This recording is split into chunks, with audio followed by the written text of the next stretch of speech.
Hi everybody, it's another beautiful day in the carrot field here at UBC, and it's about 50 days after our planting, so I'm evaluating canopy cover.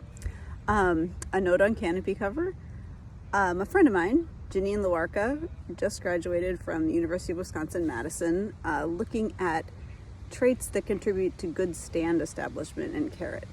And she found that canopy cover, the measurement we're going to be using, correlates well with other traits that are harder to measure, like canopy width and canopy height, that determine how well a carrot variety gets established and competes with weeds. So that's why we're using it, because it's easy to do in the field and is still a meaningful piece of information.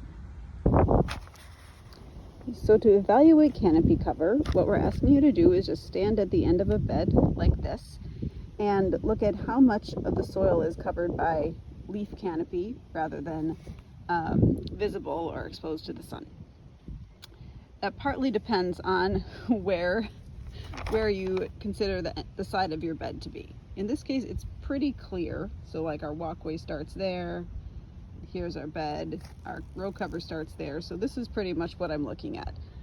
Your bed size will be different. Most of our row spacing is about the same at 12 to 18 inches. So we have something relatively consistent to evaluate as a group. This plot I'm giving a 5 because that means almost all the soil is covered by canopy. You can see little snippets of soil down there, but for all intents and purposes, this plot is covered. So that's a 5. This one, in contrast, I'm going to give a 4 because while the tops are big and healthy, there's still quite a gap between the rows, which will allow more growth of weeds. So that's just basically an artifact of these tops growing more upright than spreading, but it still can be important for how well the variety competes with weeds. This one I'm giving a 3 because in addition to that, pretty big gap between rows, it's not even totally covering out to the sides of the rows, and the tops are just a little more sparse and petite. So in my book, that's a 3. Also want to cover this special case of iron blight, which is when your hoe or your tiller gets a little over enthusiastic and just wipes out part of a row, which is what happened down there. But obviously the tops that are, the parts of the road that did grow are, very well covered. I gave this one a 5 because I thought it was more than 75% covered for the parts of the road that did get a chance to grow.